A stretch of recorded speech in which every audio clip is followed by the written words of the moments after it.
tous, merci de nous rejoindre, je suis ravie de vous retrouver. Nous sommes jeudi, il est 21h et c'est le moment de votre rendez-vous hebdomadaire avec l'économie et l'économie qui vous concerne. 80% des agriculteurs ne peuvent pas accéder au financement bancaire. C'est le ministre de l'Agriculture, du Développement rural et de la Pêche qui l'a annoncé cette semaine. Cette proportion consiste en de petits exploitants, des éleveurs qui ne s'assurent pas et qui fonctionnent grâce à l'autofinancement et qui ne vont pas vers le crédit bancaire. Une situation dont découlent beaucoup de problèmes. L'agriculteur éleveur est de ce fait fragile, limité et souvent incapable de faire face en cas de risque, en cas de catastrophe ou en cas de risque du marché, car il y en a beaucoup. Qu'est-ce qu'il peut être fait pour renforcer l'agriculteur, faire que son activité dure dans le temps et puis sa production surtout soit plus stable sur les marchés pour pouvoir subvenir à nos besoins qui sommes consommateurs. Pour faire ce débat, nous avons invité messieurs qui sont concernés par le sujet. Merci d'avoir accepté notre invitation. Monsieur Omari Sharif, bonsoir. Vous êtes le directeur central de la régulation et du développement des productions agricoles au niveau du ministère de l'Agriculture, du Développement rural et de la Pêche. Merci d'être avec nous encore une fois. À vos côtés, monsieur Sharif Benhabelis, bonsoir. Vous êtes le directeur général de la CNMA, la Caisse nationale de mutualité agricole. À ma gauche, monsieur Aïcha Mansour, bonsoir. Bonsoir. Vous êtes expert agricole, merci d'être avec nous. Et à vos côtés, monsieur Hattab Messoud, bonsoir. Vous êtes exploitant agricole dans la région de la Mitidja et vous représentez ici ce soir à la Chambre de l'agriculture de la wilaya d'Alger. Voilà donc pour le débat de ce soir qui va donc parler d'agriculture, mais surtout parler de la situation des agriculteurs qui, comme je le disais tout à l'heure, est souvent difficile et rendue difficile surtout par les différents risques, par les différentes difficultés rencontrées. Nous sommes allés à travers le reportage que nous allons suivre tout de suite dans la région de l'Arba'a. Notre reporter Hasna Zoubiri est allé à la rencontre d'agriculteurs qui témoignent des différentes difficultés qu'ils rencontrent, notamment des risques climatiques, car c'est d'actualité actuellement. Je vous propose de suivre son reportage, je disais réalisé par Hasna Zoubiri. Le taux d'assurance agricole dans la commune de l'Arba'a représente 40% de l'assurance globale de la Caisse nationale de mutualité agricole, soit 5% de progression comparé à l'exercice précédent. Inciter les agriculteurs à souscrire à une assurance agricole n'est pas une chose facile. Pour ce faire, de nombreuses campagnes de sensibilisation ont été lancées par la CNMA au profit des agriculteurs. Mais il y a toujours des éleveurs qui sont réticents à l'assurance, mais toujours est-il, on fait quand même à longueur d'année, on fait des journées de sensibilisation et même de prévention envers les éleveurs qui sont assurés, on les oriente, on leur donne, c'est-à-dire on fait, on est non seulement des assureurs, mais on les accompagne dans tout ce qui est prévention pour éviter l'introduction des maladies. L'Algérie n'est pas à l'abri des changements climatiques, ce qui influence considérablement le rendement et la production agricole. Consciente de cette situation, la CNMA veut apporter son aide aux agriculteurs pour qu'ils soient indemnisés contre tous les risques. On a vu par exemple le phénomène de la sécheresse qui s'est installé, qui perdure dans le temps. On a vu aussi le phénomène de la grêle qui a causé des pertes énormes aux agriculteurs. On a vu aussi le phénomène de l'inondation, la tempête au mois de février, mars, avril, qui ont causé aussi des pertes, surtout aux serres, d'ailleurs même aux cultures. Donc toutes ces pertes-là fragilisent l'agriculteur. Donc il est dans des situations où il a besoin d'une assurance. Des agriculteurs que nous avons rencontrés à l'Arba'a en témoignent de l'importance de l'assurance agricole. Certains d'entre eux ont d'ailleurs fait face à des incidents. J'assure contre la mortalité du bétail. D'ailleurs, j'ai vécu une situation pareille et Dieu merci, je n'ai pas eu de problème avec mon assureur.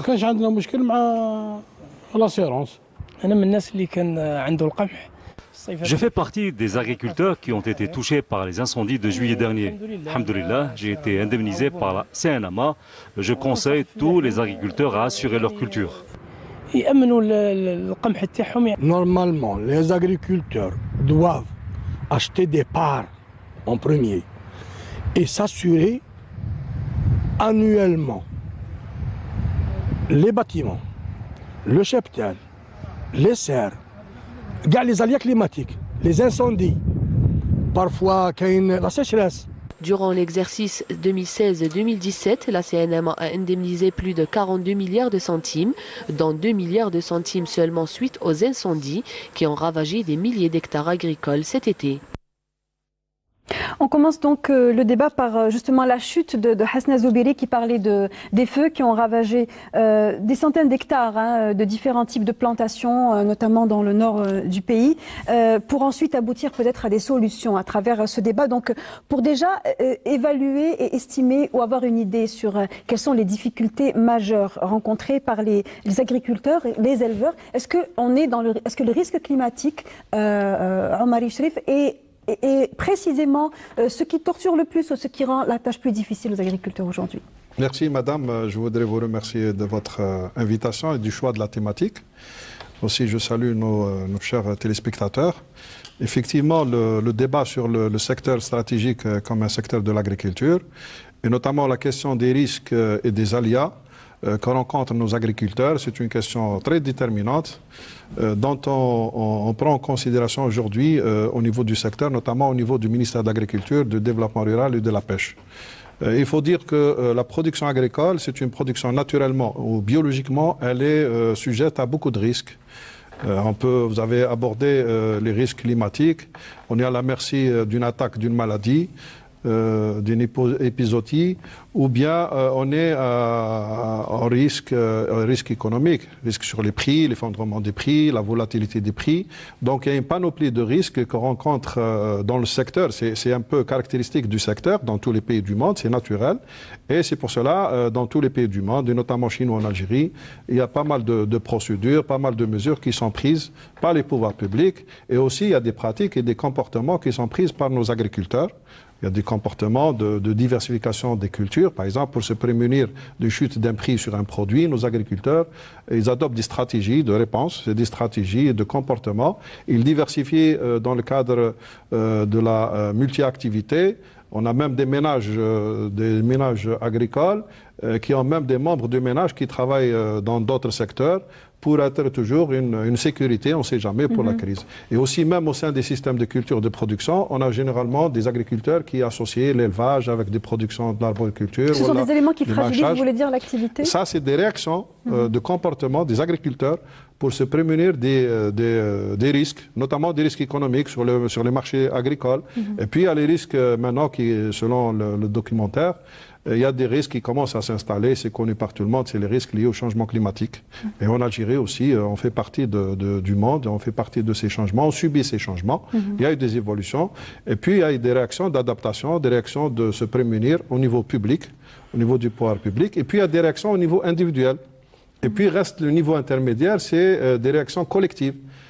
Parce que aussi, on se prémunit à travers un comportement solidaire dans le cadre d'une coopérative, ou bien dans un cadre professionnel. Il y a des fonds professionnels dans certains pays qui peuvent réagir. Et puis, dans le troisième élément essentiel, c'est l'apport des assurances, des risques assurances pour se prémunir contre les aléas qui peuvent se présenter sur les niveaux de rendement, les niveaux de production, la qualité de la production. Tout ça, ça impacte un peu les revenus des agriculteurs. Et l'assurance, c'est un élément essentiel qui pourra répondre pour se prémunir de ces risques. Justement, on va revenir justement à la question liée à l'assurance. On retient que les agriculteurs, lorsqu'ils se fédèrent, ils sont plus forts et ils ont des process ou des solutions de sortie de crise qui sont plus optimisées par rapport à leur activité. Ça, on insiste beaucoup, c'est une question fondamentale. Justement, alors, la question, je voudrais la poser cette fois à une personne, un acteur qui est concerné, qui est un agriculteur. Messaoud Hattab, selon vous, est-ce que les risques climatiques sont le problème qui domine le plus ces dernières années dans ce que rencontre l'agriculteur en Algérie, ou bien est-ce qu'il y a d'autres types de risques qui sont prépondérants? Oui, tout d'abord, je vous remercie de l'invitation et pour que nous puissions donner notre avis sur la question. Effectivement, comme l'a dit M.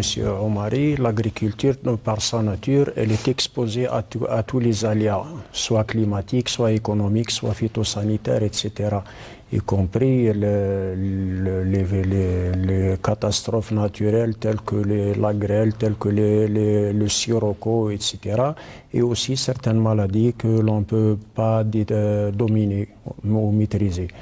Bien sûr, aussi, nous sommes exposés au risque du marché, comme vous le savez, l'agriculteur investit sans aucune garantie. Hein? Il n'est pas sûr du résultat de son investissement si lorsque il aura vendu son produit qu'il peut s'assurer qu'il a fait quelque chose. Vous pouvez produire et ne rien prendre. Soit le marché est saturé, soit il y a beaucoup de facteurs qui jouent dans ce domaine-là. Vous voulez dire que c'était un coup de poker annuel? Et pour un peu résoudre cette problématique, la Chambre de l'agriculture, de par sa nature, fédère les agriculteurs en son sein par l'organisation d'associations par filière. Chaque filière a une association et ces associations-là ont pour rôle de sensibiliser, de vulgariser certaines techniques, etc. Et pour aider l'agriculteur à mieux maîtriser la situation. Oui. Et bien sûr, l'autre facteur essentiel, c'est l'assurance. L'assurance, disons que nous n'avons pas une habitude ou une culture d'assurance dans nos mœurs, parce que vous savez, l'agriculteur algérien, c'est un jeune agriculteur, ce n'est pas un agriculteur de tradition. Tous les agriculteurs les plus importants sont issus de la restructuration du secteur de l'État en faisant des concessions. C'était le droit de jouissance, maintenant c'est le droit de concession. Et bien sûr, comme vous l'avez bien dit, les agriculteurs se trouvaient un peu démunis pour faire face à la situation. Vous avez déjà résumé la situation dans votre préambule. Donc, ils faisaient face avec leurs propres moyens.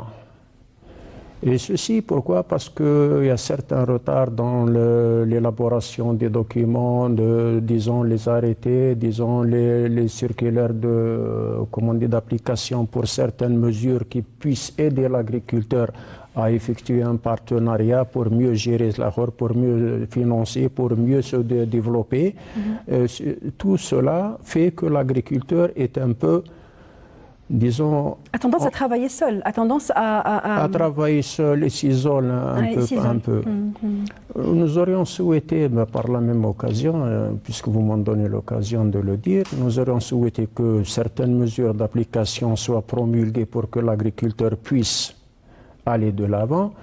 Et aussi dans le secteur des assurances, vous savez que l'agriculteur n'est pas tellement enclin à s'assurer parce que disons que la communication ou la relation entre les assureurs et l'agriculteur est un peu distante.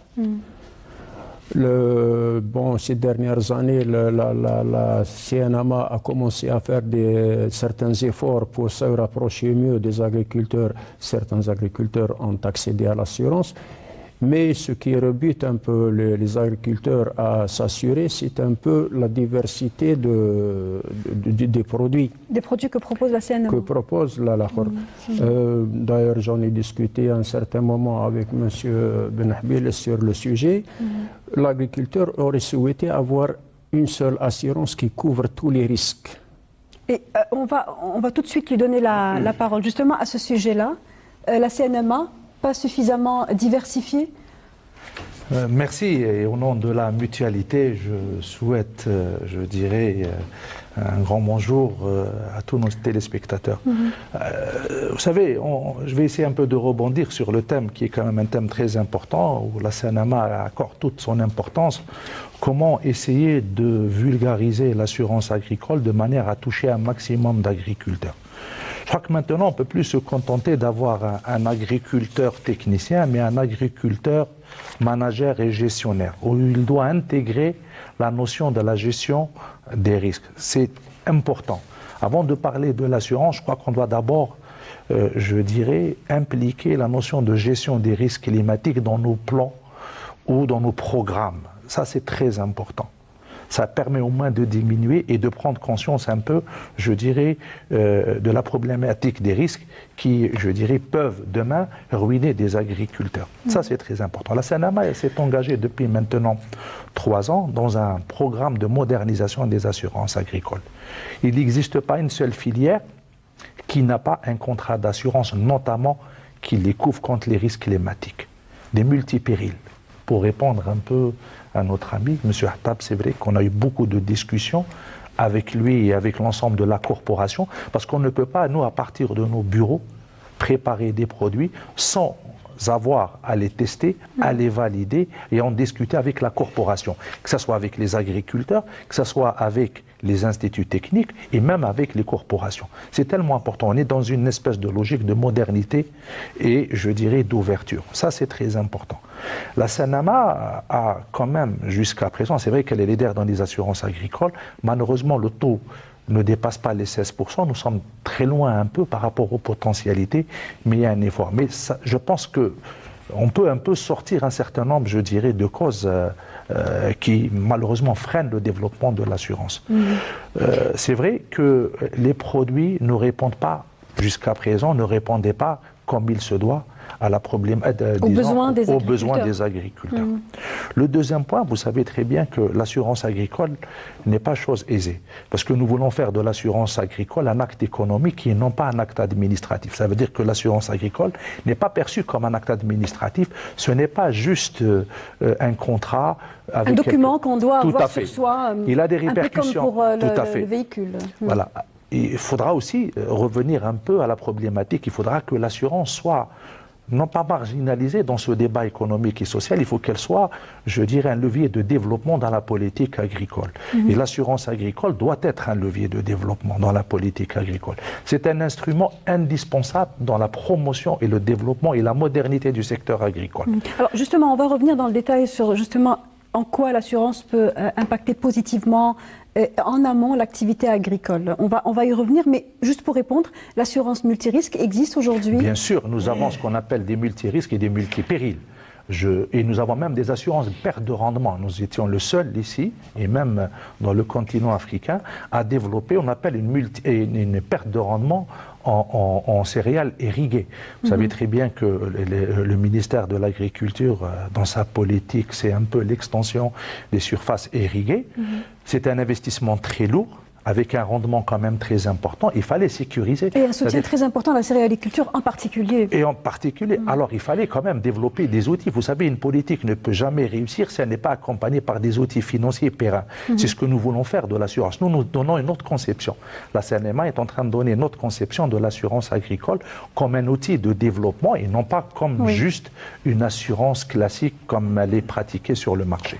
Alors, on a une idée sur ce que fait la CNMA, ce qu'elle espère faire aussi dans le futur. Aïssa Mansour, votre point de vue, on voit déjà qu'il y a une attente, mais il y a aussi une offre sur le marché, en tout cas celui de l'assurance publique. Aujourd'hui, selon vous, pourquoi est-ce qu'il n'y a pas connexion, étant donné que seulement 16%, comme disait M. Benhabili, 16%, la CNMA ne couvre que 16% d'activité agricole? Ok, bonsoir. Et je vous remercie, madame, d'avoir abordé le sujet de l'agriculture, parce que si souvent on dit que l'assurance agricole est le parent pauvre du marché des assurances, moi je vous dis que l'agriculture est le parent pauvre des secteurs abordés par la presse. On aborde peu le secteur agricole. Bon, revenons à votre question. On essaie de s'améliorer. Oui. Bon, on dit souvent que les agriculteurs se plaignent, toujours, et ne sont jamais satisfaits. Mais je pense qu'il faut les comprendre, parce que les agriculteurs exercent une profession dure, une profession vraiment dure. Et leur activité, qui exerce à ciel ouvert, donc elle est exposée à tous les risques. Elle est exposée à tous les risques. Donc, revenons à votre question, pourquoi il n'y a pas un taux de pénétration important pour les assurances agricoles? Je vous dis qu'il y a plusieurs causes parmi. Premièrement, il y a l'inexistence d'une culture de prévoyance chez les agriculteurs. Il faut le reconnaître. C'est la première des choses. Deuxièmement, je pense aussi... Donc la première raison incombe à l'agriculteur en lui-même. Oui, bien sûr. C'est tout à fait normal. Il est responsable de sa situation, c'est ce que vous voulez dire. Bon, c'est parmi d'autres. Il y a le deuxième point.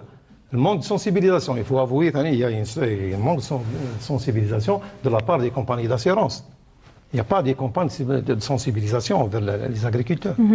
Il y a aussi, les compagnies d'assurance ne présentent pas des produits variés qui répondent aux attentes des agriculteurs. Il y a aussi la lourdeur la lourdeur des procédures administratives en cas de sinistre pour le remboursement.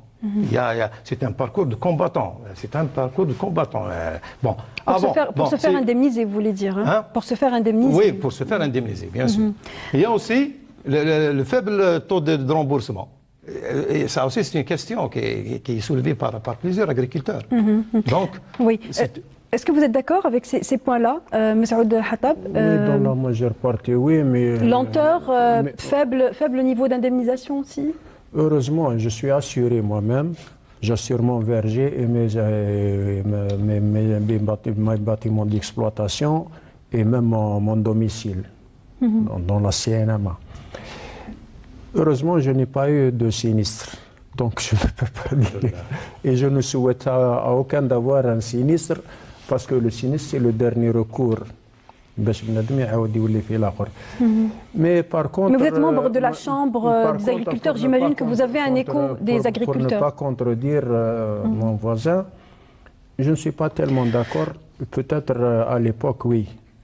Actuellement, nous avons meilleure satisfaction. Meilleure satisfaction dans le traitement des choses. Et selon vous, alors pourquoi est-ce que le niveau reste toujours aussi faible? Est-ce qu'aujourd'hui... Voilà, ça c'est une autre question. La réponse? Ça c'est une autre question. L'indemnité c'est une chose, l'adhésion c'en est une autre. Je disais tout à l'heure que nous n'avions pas cette culture. Il faut penser au premier point, j'ai dit que l'agriculteur ce n'est pas un agriculteur de tradition. C'est un agriculteur, un jeune agriculteur, c'est ce que j'ai dit tout à l'heure. C'était un ouvrier agricole, c'était n'importe qui, il n'a pas la notion de gestion. Nous étions, il y avait les programmes de soutien, le programme des domaines autogérés. Donc, de cette situation à cette situation, il n'a pas évolué pour être un... Il n'y a pas déjà une culture. Ça, c'est le premier point. Oui, je dirais, je serais encore d'accord sur un autre point avec mon collègue, c'est la communication. Il n'y a pas eu assez de communication. Il y a une certaine crainte. Par exemple, avant de discuter avec M. Benhabil sur le sujet, nous avions, vous assurez votre verger contre la grêle. Si vous dépassez le mois de mai, vous n'êtes pas assuré. Si vous vous assurez à telle période que la grêle tombe à une certaine période, vous n'êtes plus assuré. Donc il y a des conditionnalités. Ça posait problème. Il y avait quand même un certain jeu d'écriture qui ne convenait pas, ce qui faisait fuir l'erreur.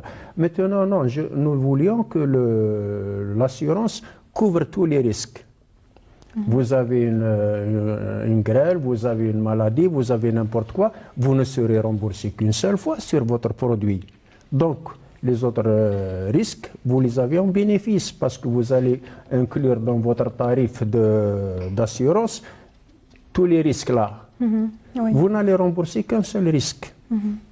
C'est ce que nous avions discuté avec M. Benhabil. Si je crois que déjà ça commence à être pris en charge. C'est déjà une amélioration, mais nous souhaitons beaucoup plus. Aujourd'hui, je continue sur ma lancée. Où aussi il y avait le manque d'accompagnement. Comme vous le disiez tout à l'heure, l'agriculteur n'a pas les moyens financiers pour assurer sa production. Il ne peut pas accéder au crédit à cause de certains documents qu'il ne possède pas encore, parce qu'il n'a rien à offrir comme garantie aux financiers.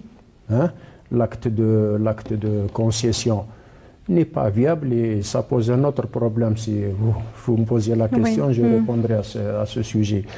Donc, qu'est-ce qu'il aurait été souhaitable? Que la CNMA, l'assurance agricole, puisse accompagner l'agriculteur dans ses projets. De ce fait, là, premièrement, il peut réaliser son projet. Deuxièmement, il est assuré parce que l'accompagnement sera conditionné par une assurance.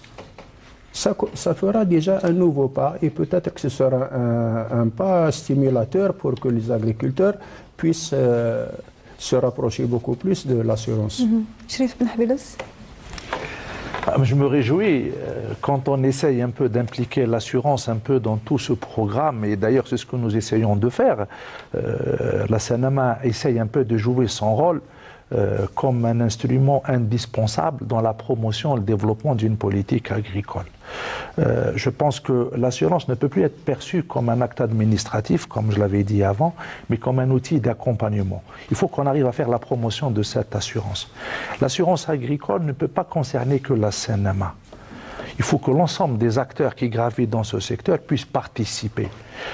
Je pense que l'agriculture pourra fonctionner avec un système coopératif et mutuel. C'est très important. D'ailleurs, la CNMA existe depuis plus de 100 ans. Elle est encore là, aussi solide qu'avant. Elle offre un certain nombre de services et elle peut encore aller encore un peu plus loin dans, je dirais, dans ses missions, comme, je dirais, un partenaire à part entière avec les agriculteurs et les éleveurs. Nous sommes la seule institution où nous sommes en train de créer des agences un peu partout, notamment dans les coins les plus reculés. L'assurance agricole, malheureusement, n'est pas pratiquée par l'ensemble des compagnies d'assurance. Pourquoi? Parce qu'on ne gagne pas sur l'assurance agricole. Vous savez, moi, quand je fais un contrat d'assurance qui couvre un agriculteur contre un certain nombre de risques climatiques et contre un certain nombre de maladies, vous savez, le rapport sinistre à prime est déficitaire. Mais je le fais, pourquoi? Parce que je me sens concerné. Je suis quelque part responsable avec mon agriculteur. L'essentiel, qu'il puisse travailler, qu'on puisse le soulager et qu'on puisse l'accompagner. Quand un agriculteur, par exemple, a un contrat d'assurance, ce qu'on appelle, il y a une espèce de transfert. Moi, je ne prends pas le risque, mais l'agriculteur me transfère une partie ou la totalité du risque. Mais pendant tout ce contrat, ce que je fais, moi, c'est que je l'accompagne avec mes experts de manière, si demain un risque arrive, eh ben, il sera minime. Il faudra qu'on fasse ce travail. Un agriculteur ou un éleveur a besoin d'accompagnement. C'est ce que nous essayons de faire au niveau de la CNMA avec notre réseau. C'est un travail connexe. Les nombreux hectares qui ont été brûlés durant cet été, est-ce que c'est... D'abord, est-ce que vous avez une idée sur l'envergure des dégâts qui ont été occasionnés par ces feux qui se sont propagés sur des centaines d'hectares. Et est-ce que ces propriétaires étaient assurés? Malheureusement, très peu d'agriculteurs étaient assurés. Je peux vous donner un chiffre que nous avons sur les incendies qui, malheureusement, ont quand même ravagé, je dirais, énormément d'hectares.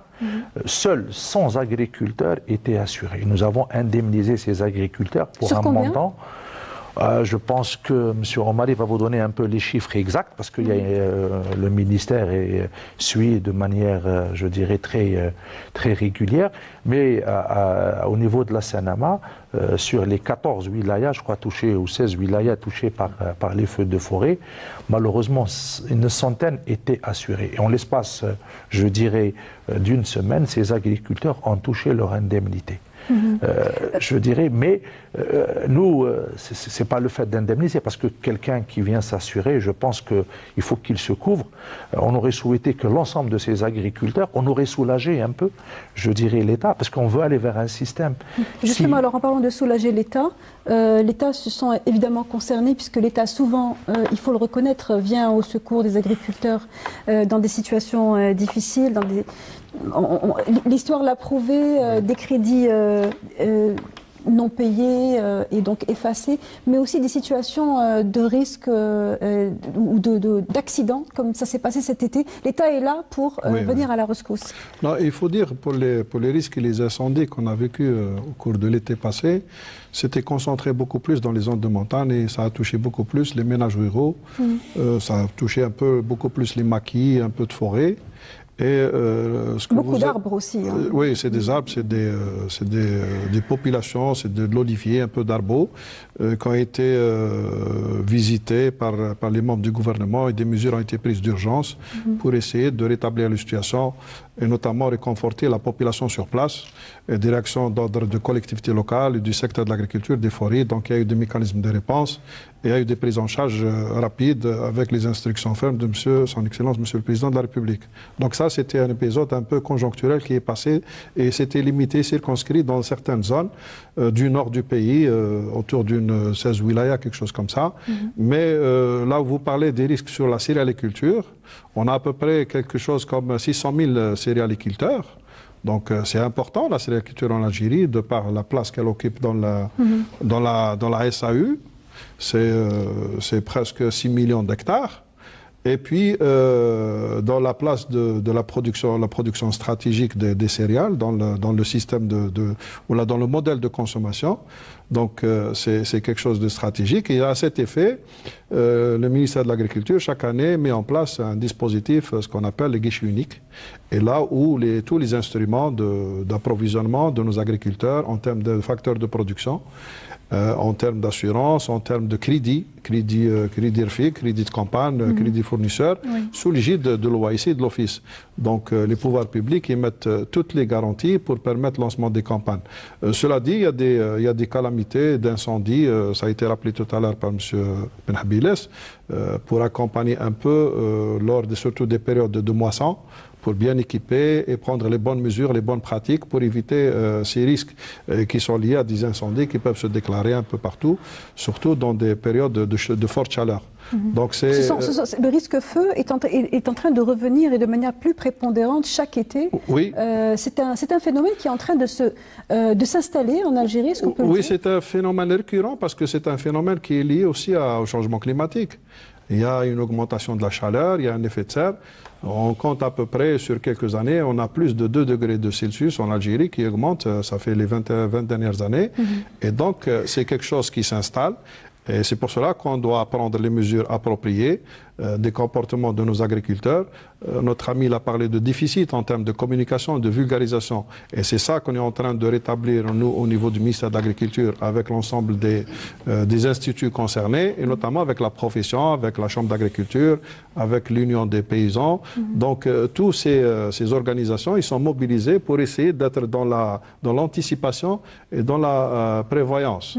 Et tout à l'heure, si vous me permettez, on parle de prévoyance de nos agriculteurs. Il ne faut pas sous-estimer nos agriculteurs. Hein. C'est des agriculteurs qui ont de l'histoire, ils sont traditionnels, ils ont de la stratégie. Il n'y a pas plus stratège qu'un agriculteur. Peut-être les systèmes de prévoyance, c'est des systèmes, on parle d'un système officiel ou formel. Mais les comportements, les stratégies de réponse de nos agriculteurs, même s'ils ne sont pas formels, c'est des stratégies très intelligentes et très rusées.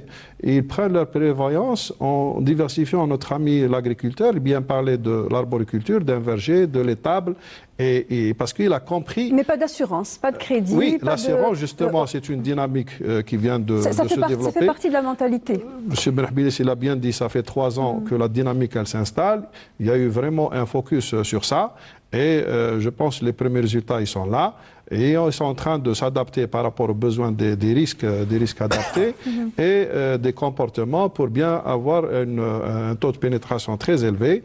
Et je pense, dans les années qui vont venir, avec une concurrence aidant, parce qu'on a parlé de la concurrence des organismes assureurs, c'est un gisement, c'est un marché très très important. Et même au niveau des pouvoirs publics, on est en train de prendre les choses en main pour essayer de mettre à la disposition de nos agriculteurs ces systèmes d'assurance qui peuvent les prémunir de tous les risques possibles. Vous avez parlé de comportement, Chef Amari. Je voudrais poser une question, mais sans vouloir ni lancer la balle, ni stigmatiser les agriculteurs. Mais il est dit aussi que dans les comportements des agriculteurs, il y a du vice. Et dans ces épisodes de feu, en tout cas, des agriculteurs ont témoigné à la reporter qui s'est déplacée sur le terrain des situations où les agriculteurs ont eux-mêmes occasionné des feux sur leur propre plantation. Est-ce que c'est réel ou bien est-ce que cela relève du fantasme? Beaucoup de gens considèrent que les agriculteurs mettent en échec leur propre production, d'une part peut-être pour toucher l'argent de l'assurance ou peut-être dans un autre objectif, celui de prétendre à l'aide de l'État, puisque l'aide de l'État la main de l'État est toujours tendue. Si vous croyez ça, je pense que c'est du diabolisme, diaboliser l'agriculteur. Ce serait diabolique de faire ça. Et s'il y a quelqu'un qui l'a fait, ce n'est pas un agriculteur. Ce n'est pas un agriculteur. Son origine, sa racine, ce n'est pas l'agriculteur. C'est autre chose qu'on ne peut pas qualifier. Un agriculteur, déjà la notion d'agriculteur, c'est de lier la personne à sa terre. Oui. Et je ne sais pas si vous connaissez quelqu'un qui va brûler sa mère, sauf si c'est un fou. Je crois avoir répondu à cette question-là. Je crois que c'est des fantasmes plutôt qu'autre chose. Très bien. Aïssa Mansour. Oui, je dirais ce qu'il a dit, parce que je pense que celui qui brûle Sa production, mais y a-t-il un caractère, pas un agriculteur, y a-t-il un caractère criminel au feu? Ça s'est étendu, ça a duré longtemps et ça a touché énormément de plantations. C'est au service concerné de déterminer les causes des feux de forêt. Quand même, c'est pas aux agriculteurs. Oui. Donc, il y a ceux qui veulent diaboliser. Oui, c'est criminel. Oui, mais l'auteur. Si vous dites que l'agriculteur c'est l'auteur, là c'est une autre période. Je posais la question. C'est criminel, oui c'est criminel. Si ça a été provoqué par l'homme, c'est criminel. Mais pas par l'agriculteur. Oui. C'est inconcevable. Très bien. Vous avez répondu à la question. On parle d'aide de l'État. Oui. Et il se dit dans le domaine de l'assurance que l'assurance peut être mise en échec lorsqu'il y a superposition d'aide de l'État, c'est-à-dire lorsqu'il y a superposition de formules de soutien aux agriculteurs. Cela peut rendre difficile l'accès à l'assurance de la part de l'agriculteur. Est-ce que j'ai raison ou est-ce que j'ai tort? Chef Ben Habib. Vous savez, l'essentiel, c'est d'asseoir un système qui puisse répondre aux préoccupations de l'agriculteur et arriver à la sécurité alimentaire. Je pense qu'on peut faire un espèce de petit bilan. Quand on voit un peu les chiffres qui sont annoncés, c'est vrai qu'il y a peu d'engouement à l'assurance d'une manière générale, hein, et bien sûr à l'assurance agricole. Et quand on essaye un peu de voir quelles sont les causes, et on essaye un peu d'aller un peu plus loin dans notre raisonnement, on se dit à un moment donné qu'il peut-être, il serait maintenant opportun d'aller et réformer, mettre en place un système beaucoup plus viable, beaucoup plus intéressant, où l'ensemble des parties vont trouver un intérêt. D'abord les agriculteurs, l'État et la communauté de l'assurance. Ça c'est très important. Comment on peut asseoir un système comme ça existe un peu partout? Il ne faut pas oublier que l'État a toujours participé activement et quelque part il a financé d'une manière indirecte l'assurance puisqu'il a toujours lui supporté un peu face à un certain nombre de calamités la totalité des sinistres et on l'a vu. Vous avez parlé tout à l'heure des feux de forêt. Juste avant il y a eu des inondations, il y a eu de la grêle et il y a eu de la sécheresse dans le même mois. C'est quand même... je dirais, une situation très bénigne pour l'agriculteur et l'éleveur, et c'est lui-même qui en pâtit, malheureusement. La production aussi en a pâti. Bien sûr, ça veut dire que l'aléa climatique peut avoir aussi des répercussions sur le marché, c'est-à-dire quelque part, le risque marché peut avoir aussi des conséquences par rapport à l'aléa climatique. Il faudra qu'on intègre, moi je crois qu'il est temps qu'on intègre d'abord la gestion et la prévention de risques dans nos programmes, ça c'est très important, et qu'on leur consacre un peu, je dirais, avec les professionnels tout le temps et qu'on mesure un peu ses impacts. Le deuxième, il faudra aller vers un système plus intéressant. Nous, ce que nous essayons de voir, de faire au niveau de la CNMA, c'est de faire une espèce de proposition, en tous les cas que le ministre de l'Agriculture suit avec beaucoup d'attention, c'est de dire qu'au lieu que l'État arrive à la fin, ça serait bien peut-être qu'il puisse un peu aider la corporation agricole dans la prime. Ça permet un peu de soulager. Et à partir de là, quand il y a un sinistre, laissons les assureurs prendre en charge dans l'évaluation et dans le remboursement. L'État viendra... ça permettra aussi à d'autres assureurs privés de s'impliquer, qui ne s'impliquent pas suffisamment aujourd'hui. C'est ça, le système doit s'articuler sur l'ensemble. Nous n'avons pas cette... je dirais, dire que nous sommes les seuls et on voudrait que ce système profite qu'à la... Bien au contraire, nous sommes une mutuelle. Nous avons une autre logique. Et nous voulons fonctionner avec cette logique de mutuelle et de mutualisme au service de l'agriculture et de l'agriculteur.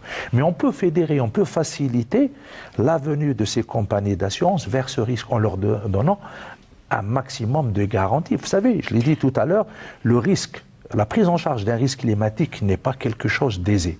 Son impact et son coût risque d'être énorme, parce qu'il faut avoir des capacités financières et techniques importantes, que ce soit dans le marché, et il y a même des techniques... Et qui mériteraient d'être partagées, enfin, qui serait plus facile de partager avec d'autres compagnies.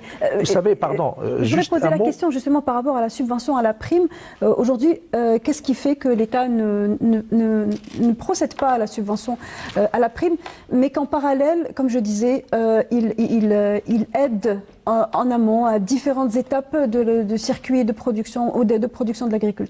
Vous savez, peut-être il faut rappeler certaines données que depuis 2000, notamment dans le cadre du PNDA, dans le programme de M. le Président, L'État a mis à la disposition des agriculteurs et du secteur beaucoup de sommes importantes. C'est plus de 1000 milliards de dinars qui a été mis sous forme d'équipement ou la défense de soutien durant la dernière, depuis 2000 à ce jour. Donc c'est des sommes importantes pour soutenir les agriculteurs, soutenir l'activité agricole, surtout dans les filières stratégiques.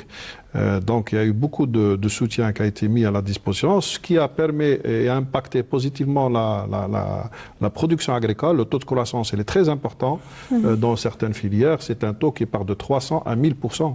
Donc les exemples ils sont là. Et puis le taux de contribution du secteur dans le PIB, il est l'un des secteurs les plus importants. Et aujourd'hui on est appelé encore à être plus efficace et plus percutant parce que on doit jouer un rôle essentiel dans la diversification de notre économie. Les agriculteurs ils ont relevé le défi. L'accompagnement de l'État il est là. Peut-être là il faut explorer ce que viennent de dire nos amis. Comment essayer de trouver des mécanismes efficaces pour permettre la généralisation de cette culture d'assurance. Donc il y a un aspect soutien à examiner avec les dispositifs qui existent. Et puis il y a un aspect très important parce qu'on a parlé d'aspect culturel, de mentalité. Donc il y a un aspect marketing, un aspect de vulgarisation, d'information. Là, si vous voulez, je reviens sur les aspects de changement climatique parce que nos téléspectateurs, notamment nos consommateurs, récemment il y avait un petit épisode sur la tomate. Il y avait un manque un petit peu sur le marché de la tomate et ils oublient que grâce à ces... Un manque et une flambée des prix aussi, qui n'est pas négligeable. Il y avait des flambées des prix et puis il y avait des baisses des prix l'année passée en même période pour la tomate. Oui. Et moi, j'ai eu à superviser ces situations. Au mois d'août, il y avait un choc thermique, il y avait beaucoup de chaleur, tellement de chaleur que nos agriculteurs, ils ont perdu leur production de tomates, qui était en pleine récolte. Et donc, ça s'est répercuté sur la réduction de l'offre. L'année passée, dans une région du sud, à Ouadsouf, et avec Biskra, on est dans des systèmes de serre, donc c'est des charges et du coup. À Ouadsouf, nos agriculteurs, ils ont planté de la tomate, et c'est une tomate de saison qui devrait s'arrêter à un certain moment. Parce qu'on devrait avoir de l'hiver, un peu de froid, donc moins de production. Et puis les changements climatiques, ils ont fait que la chaleur, il y avait de la chaleur, et la récolte de la tomate ne s'arrêtait pas. Donc elle a dépassé le cycle végétatif, ce qui s'est répercuté sur l'effondrement des autres types de cultures telles qu'à Biskra. Et donc ça devient des aléas climatiques. On est en train de les intégrer parce que c'est quelque chose d'avéré, et on est en train de les intégrer en apportant des éléments de réponse, comme ça a été dit tout à l'heure, en termes d'innovation, en termes de recherche, en termes de biotechnologie, en termes d'adaptation des variétés des semences. C'est un travail qui se fait dans la continuité et c'est la voie de l'avenir. Donc on est en train de faire associer nos amis de l'université, des centres de recherche, nos centres de recherche aussi qui travaillent et les centres les instituts de vulgarisation pour apporter les bonnes pratiques. Préserver les ressources, c'est quelque chose de très important. Préserver l'eau, c'est très important. Et il faut rappeler que ça a été consacré récemment dans la nouvelle constitution de 2016. Il y a un article 19 qui consacre pour la première fois la préservation des ressources et la rationalité ou la rationalisation de l'utilisation de ces ressources pour les préserver pour les générations futures. Donc ça, c'est quelque chose qui est une responsabilité civile de l'État et de la société. Et de la société, il n'y a pas que les producteurs. Alors, vous avez parlé tout à l'heure de risque, on parle de risque climatique, mais on parle aussi de risque du marché. C'est aussi un paramètre qui est très important pour l'agriculteur. Aujourd'hui, question simple pour vous deux, monsieur. Est-ce qu'aujourd'hui, il est rentable d'être un agriculteur? Vous parliez tout à l'heure au début du débat, monsieur Hattab, du fait que l'agriculteur n'est jamais sûr comment l'année se termine, comment la saison se termine. Oui, ce n'est un secret pour personne. L'agriculture, c'est sa nature. Le produit agricole, sa première caractéristique, c'est un produit périssable. La donnée du marché, est-ce que c'est quelque chose qui est capable, est-ce qu'il est possible de maîtriser surtout? Je continue sur mon explication pour que vous puissiez comprendre. Il faudrait que je vous donne les données. Je dis le produit agricole, c'est un produit périssable que l'on peut stocker difficilement, particulièrement pour certains produits. Donc, il est à la merci de l'offre et de la demande. C'est la demande qui conditionne le prix. Nous pouvons avoir la chance des fois d'avoir des prix parce que le produit est juste suffisant, mais des fois quand le produit est abondant, malheureusement la transformation n'est pas encore arrivée à à absorber, et puis un certain organisme qui n'est pas encore mis en place pour absorber le surplus. Et c'est ça qui fait que l'agriculteur est toujours dépendant du marché. Ça peut être une année heureuse, comme ça peut être 5 années malheureuses. Mais on doit continuer à travailler. On a souvent demandé à l'agriculteur de relever le défi. Mais il l'a fait ces dernières années. On avait la surproduction, mais on l'a abandonné à mi-chemin. Parce qu'en l'absence de la régulation du marché, l'agriculteur perd. Par exemple, M. Omari a évoqué l'exemple de la tomate. La tomate se vendait sur terrain à 5 dinars. À 5 dinars. 25 dinars sur le marché, 200 dinars. Une augmentation de 800%. Et ce n'est pas l'agriculteur qui gagne. Si c'était l'agriculteur qui gagne, il va investir, il va produire plus. Le problème, c'est qu'on a laissé le marché sans régulation. Il a été infesté par des intermédiaires qui contrôlent tout le marché et qui achètent, qui stockent et qui déstockent quand ils veulent. Et ils appliquent les prix qui leur chantent. Sans que cela ne change absolument rien pour l'agriculteur surtout. Mais seulement, l'agriculteur, il est perdant. Il faut le dire, l'agriculteur, il est perdant. L'agriculteur, il n'est pas assuré, lui-même, il n'est pas assuré. Sa culture n'est pas assurée. Et son produit se vend avec des prix dérisoires. Le prix, ils vendent la pomme de terre à 25 dinars, il la trouve à 70 dinars au marché. Mais c'est aberrant. Oui. C'est celui qui ne produit pas, c'est celui qui gagne. Est-ce que cela touche et fragilise davantage les petits agriculteurs, les petits producteurs, on va dire, plutôt que ceux qui sont constitués en C'est un agriculteur qui produit. Il a une surproduction cette année. Et ça va baisser les prix, donc il va perdre. L'année prochaine, il peut ne pas faire. Donc oui. C'est ça. Quel est l'impact direct justement sur le comportement des agriculteurs, ces hausses de prix sur le marché? Est-ce que ça a eu un impact sur l'activité des agriculteurs? Est-ce qu'ils ont réagi de changer d'activité peut-être, changer ou peut-être additionner, comme vous le disiez tout à l'heure, des activités parallèles pour pouvoir se retrouver? Changer d'activité, non, parce qu'il ne peut pas faire autre chose que. Non, changer de type de plantation un peu. Ça arrive, ça arrive. Des fois, comme on dit, à chat échaudé, je ne sais pas comment. Craindre l'eau froide, oui. Oui. Des fois, quand on fait de la pomme de terre et puis quand on se casse les dents, on ne refait pas la même chose. Oui, donc il change de type de culture l'année prochaine. Puis l'année suivante, on essaie de refaire beaucoup plus. C'est un cycle vicieux. Vicieux, oui. C'est pour ça que l'agriculteur il ne peut pas changer d'activité. Et c'est pour cela qu'on a besoin des agriculteurs, surtout les petits, de s'organiser sous forme de coopérative, comme ça a été rappelé, c'est une réponse, ou association. Et puis il y a les conseils interprofessionnels de filières. Il y a des lieux de concertation, d'équilibre et tout ça. Ça se passe un peu partout comme ça. Et c'est ce qu'on est en train de favoriser aujourd'hui pour la construction de ces filières et le fonctionnement de ces chaînes de valeur. Donc, et puis, il faut pas oublier qu'il y a un fonctionnement du marché un peu particulier, il y a un espace informel qui échappe un petit peu à la régulation. Et c'est pour ça qu'on est en train de faire des concertations avec nos homologues du ministère du Commerce et de l'Intérieur pour essayer de mettre des éléments de réponse pour préserver les revenus des agriculteurs. Parce que les agriculteurs, ils sont des preneurs de prix, ils ne sont pas des faiseurs de prix. Ils sont loin des marchés, ils sont loin de l'information. Et donc, c'est des taker prize. Qu'est-ce que vous pouvez faire justement pour Donc, ce qu'on est en train de faire, c'est de les aider à s'organiser déjà. L'État a investi pour l'accompagnement dans les chambres de froide au sein des exploitations, c'est pour un peu conserver leurs produits. Et s'ils vont être collectifs ou un groupe, ils auront un meilleur pouvoir de négociation vis-à-vis des acheteurs ou des commerçants. Donc c'est ce qui a été fait dans les pays développés. Je vous donne l'exemple de la Hollande sur les chiffres d'affaires des fruits et légumes. C'est 80%, c'est les coopératives.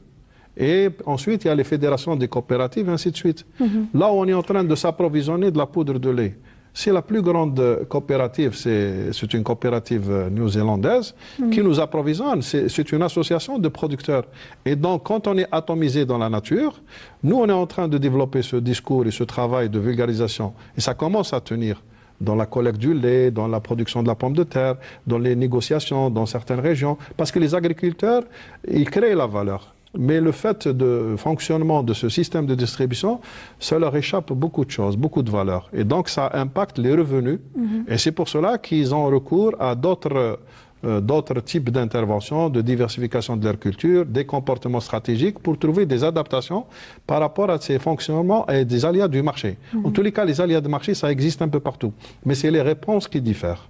C'est tout à fait naturel, le marché de l'agriculture, il faut le réguler, il faut le stabiliser, mais l'organisation professionnelle, soit des producteurs, soit des commerçants, même des associations de consommateurs, quand ces institutions ils sont là, ils aident beaucoup les systèmes de régulation publique, parce que l'administration toute seule ne peut pas apporter tous les éléments de réponse.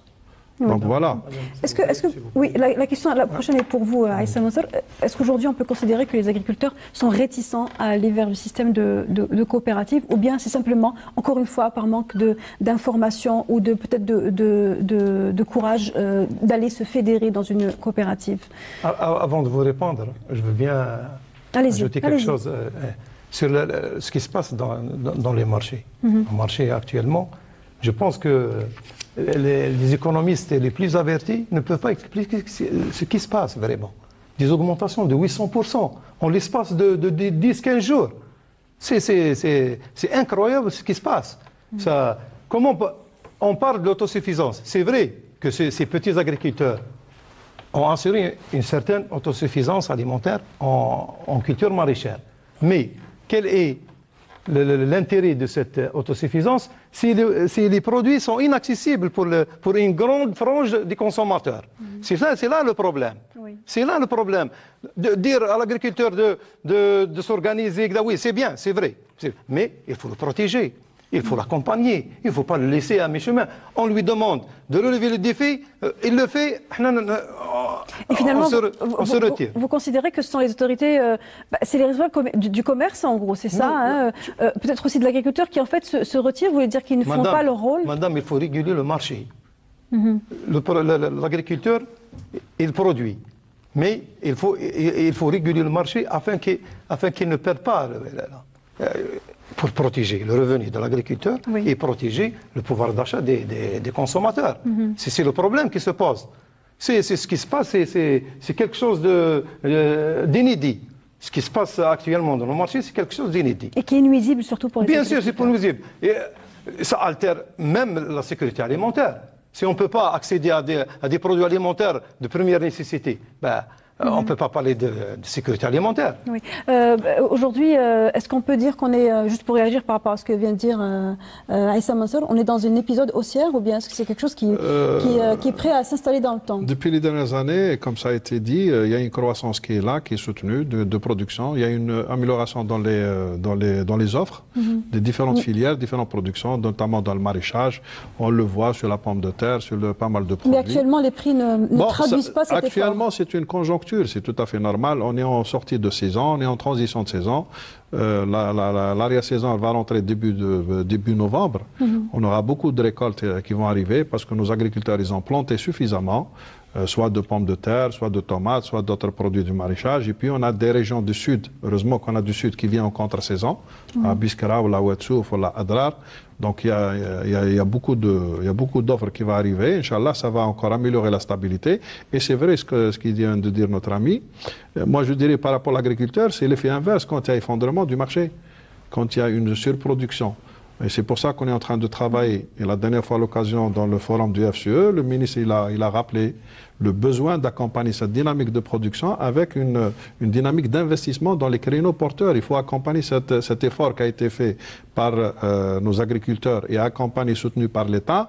Il faut maintenant qu'on passe, parce que dans les années prochaines, on aura à avoir des excédents à réaliser parce que nos agriculteurs ils commencent à maîtriser, nos espaces ils sont là. Et les excédents vont aussi fragiliser donc l'activité. C'est une opportunité pour conserver sa production, pour la valoriser et pourquoi pas pour la mettre à l'extérieur ou là pour la mettre hors saison pour approvisionner régulièrement les marchés. Donc ça, on est en train de travailler pour promouvoir l'investissement. Et avec le nombre de projets qui sont en train de se mettre en place, notamment dans le cadre de la mise en valeur des terres au niveau du Haut-Plateau le Sud, mais dans le soutien de la production en amont ou en aval de la production pour valoriser cet effort qui a été réalisé. Et actuellement, il y a une dynamique d'investissement qui est très très importante dans le secteur de l'agroalimentaire et dans le secteur de l'agriculture. Une dernière question. Une dernière question, il nous reste encore 2 minutes pour vous, monsieur, et monsieur Hatta, pour terminer. Aujourd'hui, la solution est dans le rassemblement, dans les coopératives, selon vous, la solution pour améliorer la situation, la santé de l'agriculteur? Bien sûr, moi je pense que le système coopératif va donner énormément et donnera énormément d'avantages. Si je prends le cas de l'assurance, les coopératives bénéficient d'un certain nombre d'avantages en matière de tarifs, en matière d'échéanciers de paiement, etc. Même en matière de gestion prévention du risque, c'est plus facile d'approcher une communauté que d'approcher les agriculteurs un par un. Comme vous le savez, malheureusement, notre agriculture, heureusement, est constituée de 70% qui possèdent quand même une superficie de moins de 5 hectares. C'est très difficile d'approcher. Maintenant, c'est vrai que maintenant, il y a d'autres outils que nous sommes en train de connaître avec des instituts comme l'Office national de météorologie ou même les agences satellitaires qui vont être aussi, pour lesquels on peut peut-être tirer profit et pour modéliser des contrats d'assurance et pouvoir un peu mettre en place des assurances qu'on appelle des assurances indicielles qui seront très intéressantes pour l'avenir et qui vont soutenir l'agriculteur et lui assurer un revenu minimum. Je pense qu'il faudra qu'on aille vers ces technologies qui sont indispensables. L'agriculture doit se moderniser, elle est en train de le faire. L'assurance aussi peut contribuer à cette modernité et c'est à nous. Et l'autre point, peut-être qu'on n'a pas beaucoup discuté, je dirais, durant cette émission, c'est vrai que les risques climatiques influent énormément sur la production agricole et sur les agriculteurs. Il ne faut pas oublier aussi que la protection sociale est aussi très importante pour préserver la famille de l'agriculteur. C'est aussi un autre débat. La Kalla Sanama essaye d'apporter aussi un certain nombre de réponses, mais c'est aussi important qu'on essaiera d'aborder dans un prochain thème. Je pense que c'est aussi important d'aborder aussi la protection sociale de l'agriculteur, parce qu'il a aussi besoin de se protéger, de protéger sa famille, parce qu'on dit qu'il y a de moins en moins de main-d'œuvre. Je pense qu'un système social bien fait peut-être un élément peut répondre, bien sûr. Un dernier mot, M. Saoud Hattab, au sujet de l'importance et de l'intérêt de se constituer en coopérative. Il est évident que l'union fait la force et ce à quoi s'attelle la Chambre de l'agriculture pour créer cet événement. La Chambre de l'agriculture, elle a été conçue pour ça, justement pour regrouper les agriculteurs. Déjà, on a commencé par les associations, puis par les interprofessionnels, ce qui veut dire qu'il y a un travail déjà sur le terrain. Et le résultat, chaque Algérien peut en témoigner. En 62, nous étions 10 millions et nous n'arrivions pas avec les grandes surfaces que nous avions à nous nourrir. Aujourd'hui, nous sommes 40 millions et avec moins de surface et nous avons le produit à longueur d'année. Il reste une question de prix et de marché. C'est un autre problème, ce n'est pas le problème de l'agriculteur parce que nous ne sommes pas des commerçants, nous sommes des producteurs. Là, je renvoie la balle à d'autres services. Et la balle est renvoyée. Merci à vous, M. Saoud Hattab. Je rappelle que vous êtes exploitant agricole, membre de la Chambre d'agriculture de la Wilaya d'Alger. Merci à Issa Mansour. Je ne vais pas donner le dernier mot, madame. Oui, car le temps est terminé malheureusement. Mais allez-y, quelques mots, quelques secondes nous restent. Le problème de l'agriculture algérienne, c'est le morcellement des terres agricoles. C'est tout à fait normal parce que notre agriculture est caractérisée par des petites exploitations, des petits agriculteurs. Mais ce sont ces petits agriculteurs qui nous ont assuré une certaine autosuffisance alimentaire. C'est ces agriculteurs-là qu'il faut accompagner, qu'il faut soutenir et qu'il faut soutenir. Voilà. Qu'il ne faut pas laisser tomber, qu'il faut peut-être appeler à se fondre dans une coopérative. Vous n'êtes pas d'accord avec Oui, non, c'est bien sûr. Terminer l'idée au moins. Non, oui. La coopérative, c'est très important. D'ailleurs, l'État encourage la création des coopératives. D'ailleurs, les taux de soutien pour le matériel agricole, par exemple, c'est plus élevé pour une coopérative qu'à titre individuel. C'est tout à fait normal. Non, c'est impératif. Non, c'est tout à fait normal. Merci Aïssa Mansour. Je rappelle que vous êtes expert agricole. Merci d'avoir été avec nous dans ce débat. Merci Cherif Benhaboulis, directeur général de la CNMA, et merci Cherif Omari, directeur central de la régulation et du développement des productions agricoles. Le temps qui nous est imparti est terminé malheureusement. On a fait à peu près 1 heure. Merci à vous de nous avoir suivis jusqu'au bout. Retrouvez-nous sur notre page Facebook La Semaine Éco. On se retrouve jeudi prochain pour une nouvelle thématique de l'économie nationale. Très bonne soirée à tous.